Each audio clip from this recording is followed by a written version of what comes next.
پچھلے زمانوں میں، پچھلی امتوں میں اللہ تعالیٰ نے لوگوں کو بہت لمبی لمبی عمریں دی تھیں۔ سیدنا نوح علیہ السلام کے بارے میں قرآن کے اندر آتا ہے کہ انہوں نے 950 سال تبلیغ کی ہے، اور عمر ان کی کتنی لمبی ہوگی اللہ جانتے ہیں، لیکن 950 سال تبلیغ کرنے کے بعد ان کی قوم پر عذاب آیا، ایک طوفان آیا، ایک پوری زمین پر سیلاب آیا، اور وہ کشتی میں کچھ لوگوں کو سوار کر کے ایمان والوں کو لے گئے، اور وغیرہ ایک لمبی بات ہے، لیکن کہنے کا مقصد یہ ہے کہ اس کے بعد بھی اللہ سبحانہ و تعالیٰ نے ان کو زندگی دی، تو 1000 سال سے زیادہ کی عمر ان کے زمانے میں اور آگے پیچھے کے لوگوں کے میں ہوتی تھی۔ اور ایک چیز یاد رکھیں کہ جنت میں داخلہ وہ ایمان اور تقوی کے ساتھ ہے۔ جنت میں داخلہ ایمان اور تقوی کے ساتھ ہے۔ تقوی کہتے ہیں ہر گناہ سے بچ جانے کو، جس کے بارے میں ہم لوگوں نے بہت بات کی کہ رمضان کا مہینہ اللہ سبحانہ و تعالیٰ نے اس لیے دیا ہے تاکہ ہم کو تقوی ملے، لعلکم تتقون۔ ہر گناہ سے ہم لوگ بچ جائیں، اپنے نفس کے اوپر محنت کریں، اپنا محاسبہ کریں، مجاہدہ کریں، تھوڑی سی ہمت کریں، محنت کریں، اور اپنی جتنی بھی کمزوریاں، کمیاں، کوتاہیاں ہیں، زبان قابو نہیں، نظر قابو نہیں، غصہ قابو نہیں، جذبات قابو نہیں، ان سب کو قابو کرنے کی کوشش کریں، ایک کامل انسان بننے کی کوشش کریں، یہ تقوی ہے۔ تو جنت میں ڈائریکٹ داخلہ، جنت کا ڈائریکٹ داخلہ ایمان اور تقوی کے ساتھ ہے، یعنی انسان ایمان ہو اور ہر گناہ سے وہ بچا ہو، جو غلطیاں ہوئی ہوں اس سے توبہ کی ہو، اللہ تعالیٰ سے معافی مانگی ہو، تو یہ بندہ ڈائریکٹ جنت میں اللہ کی رحمت سے انشاءاللہ جائے گا۔ اگر خدا نخواستہ ایمان ہو لیکن گناہ کیے ہوں، ایمان ہو لیکن خدا نخواستہ گناہ کیے ہوں اور اس نے توبہ نہیں کی، معافی نہیں ملی، تو ممکنات میں سے ہے کہ اللہ تعالیٰ اس کو جہنم میں پہلے ڈالیں، اور جب اس کے گناہوں کا کفارہ ہو جائے، اس کے گناہ صاف ہو جائیں، تو پھر اس کے ایمان کی وجہ سے اس کو ایک دن نکالا جائے گا اور جنت میں داخل کیا جائے گا۔ تو جنت میں داخلہ تو ایمان اور تقوی کی بیس کے اوپر ہے۔ میں دوبارہ ریمائنڈ کر رہا ہوں کہ میں ڈائریکٹ داخلے کی بات کر رہا ہوں، اور کوئی بندہ جہنم میں نہیں جا سکتا۔ جہنم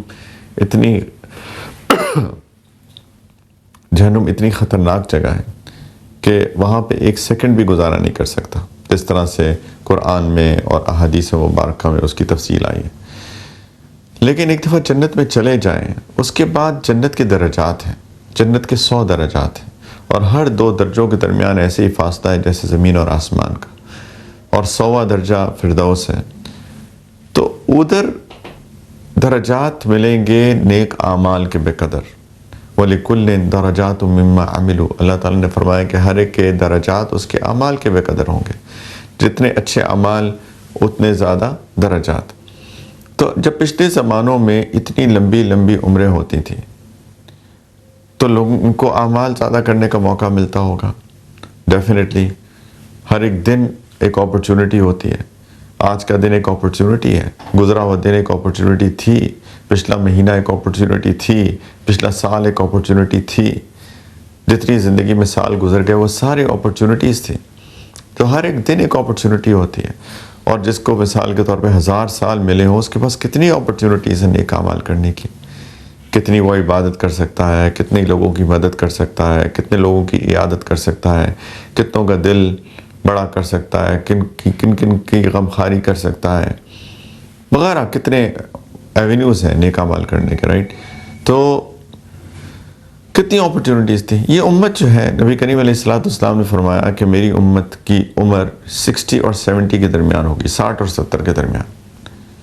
یہ ایوریج ایج ہے اس امت کی، ورسز 1000+ ایئرس، 1000 سال سے زیادہ۔ تو اس امت کے پاس تو اپرچونٹیز ہی اتنی کم ہے۔ وہاں تو انصاف ہوگا نا، ایک بندے نے اتنا عمل کیا ہے قبولیت والا آف کورس، تو اس کو اتنا درجہ ملے گا، ایک بندے نے اتنے اعمال کیے ہیں تو اتنا درجہ ملے گا اس کو، اگر انشاءاللہ قبول ہو جائے۔ تو جب اپرچونٹی اس امت کے پاس اتنی کم ہے تو اس کے آؤٹ ورڈ سے ایسا لگتا ہے ایک ظاہری طور پہ کہ یہ تو انصاف ہی نہیں ہے، اپرچونٹی نہیں ہے۔ لیکن اللہ تعالیٰ نے ایک اتنا بڑا کرم کیا اس امت کے ساتھ۔ اللہ تعالیٰ نے اس امت کو رمضان دیا، نمبر 1۔ نمبر 2، اللہ تعالیٰ نے اس رمضان کے اندر ایک رات دی جس کو لیلۃ القدر کہتے ہیں.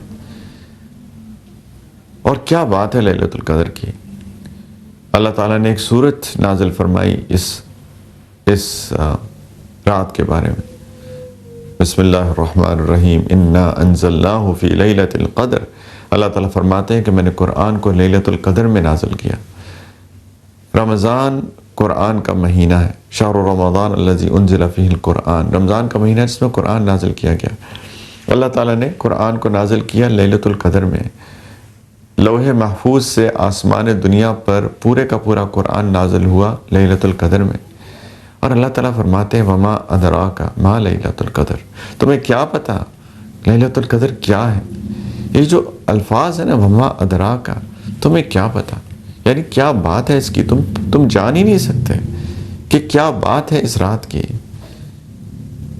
لیلۃ القدر خیر من الف شہر، لیلۃ القدر 1000 مہینوں سے بہتر رات ہے. اس پہ علماء نے کچھ کہا کہ یہ لٹرلی 1000 مہینوں سے بہتر ہے. اور پھر انہوں نے کیلکولیشنز کی کہ 1000 مہینے تقریباً 83 ایئرس 83 سال سے کچھ زیادہ بنتے ہیں، تو 83 سال سے زیادہ بہتر ہے. کچھ نے کہا کہ یہ جو 1000 کا فگر ہے یہ عربی زبان میں بولا جاتا ہے ایبنڈنس کے لیے، کثرت کے لیے. جیسے کوئی کسی کو کہے کہ میں نے تمہیں 1000 دفعہ سمجھایا ہے، تمہیں سمجھ نہیں آتی. اب اس نے گنتی تو نہیں کی کہ میں نے 1000 دفعہ سمجھایا ہے، کہنے کا اس کا مقصد ہے میں نے تمہیں بہت دفعہ سمجھایا. تو یہ 1000 دفعہ 1000 مہینوں سے بہتر، یعنی بہت بہتر ہے. ممکنات میں سے کہ 1000 مہینوں سے بھی زیادہ بہتر ہو. اللہ تعالیٰ فرما رہے ہیں کہ یہ ایک رات 1000 مہینوں سے بہتر رات ہے، اس سے زیادہ اس کے اندر افضلیت ہے. تنزل الملائکۃ والروح فیہا بإذن ربہم من کل امر. اس رات میں فرشتے اترتے ہیں، سیدنا جبریل علیہ السلام اترتے ہیں. سلام ہی حتی مطلع الفجر، یہ رات سلامتی ہی سلامتی ہے یہاں تک کہ طلوع فجر ہو جائے، یعنی اگلا دن شروع ہو جائے.